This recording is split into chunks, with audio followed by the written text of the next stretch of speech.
Pag-usapan pa natin ang bentahan ng bote-boteng krudo sa Tawi-Tawi. Kasama si Mobile Journal Francis Orsio.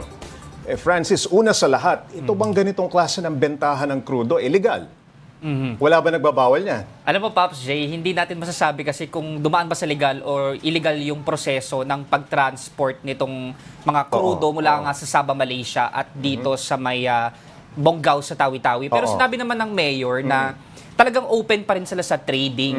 Yung kalakalan between Malaysia and dito sa Tawi-Tawi ay talagang tuloy-tuloy pa rin naman daw. Pero ito hindi natin nakumpirma kasi yung mismong krudo. Pero sinasabi din ng mga residente o yung mismo nga nagbebenta nun na talagang hindi naman din daw mahigpit at wala din naman daw nag-check dun mismo sa pagbagsakan ng krudo dun sa may fish port.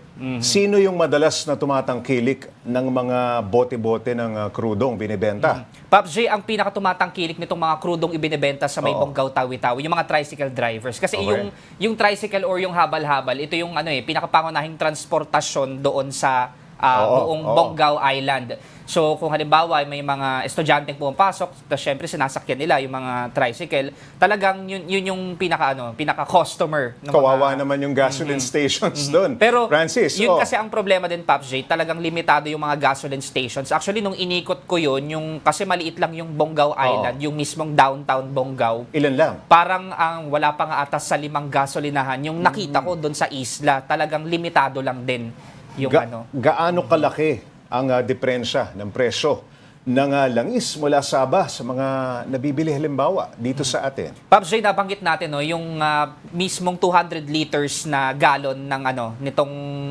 diesel man or gasoline yan ay nasa 10,600 pesos. Pero naibibenta nila yan ng 60 pesos kada litro doon sa may Bonggao, Tawi-Tawi. So hindi siya nalalayo din. Hindi rin ganun kamura, Hindi rin ganun kamura kasi mahal din daw ang kuha nila ng gasolina at diesel doon sa Sabah, Malaysia.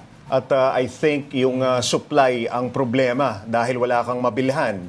Sabi mo nga, kaunti lamang yung mga gasoline stations na nakita mo. Okay, paano nila nasisigurong ligtas yung ibinebenta dito sa bote?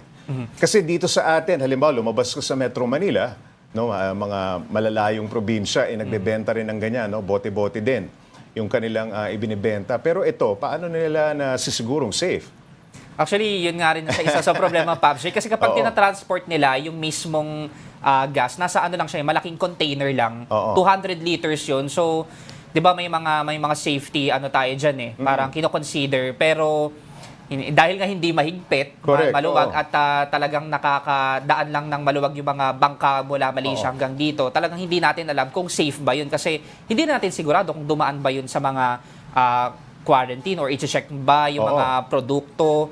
Pero for how many years na nagbebenta sila, gaya ni Ate Dayang na 20 or 20 years na. Ganun ang kalakarang nakalakihan niya. Talagang wala namang insidente kung halimbawa nasabi nating hindi safe yung mga ginagamit nilang gasolina. At dyan talaga sila nakadepende. Ayan, may bumibiling mga nakamotor. Sa lapit ng Tawi-Tawi sa Sabah, may ginagawa bang aksyon para mapigilan itong technically, oil smuggling ito. Hindi ba? Yes, Pops. Since last year, Pops, tinanong natin yung LGU nitong hindi nagbabayad ng buwis. Meron daw silang binuksang bagong ruta. In coordination yan doon sa isang ito tinatawag na Lahad Satu, isa tong parang lugar doon sa Sabah na nagkaroon sila ng partnership with the Bonggao provincial government and sa buong Tawi-Tawi na magbukas ng isang ruta para yun yung opisyal na dadaanan ng pag-transport din ng goods from Malaysia to Sabah and Malaysia to Tawi-Tawi and Tawi-Tawi dun and sa Sabah. And ang goal daw nitong pagbubukas ng bagong ruta mabawasan yung smuggling at talagang ma-check thoroughly yung mga goods and commodities na itatransport. Na ibinibenta sa mga consumers. Rekta na, Yes, so kung gusto mo ng murang gasolina o crudo, biyahe ka ng Tawi-Tawi.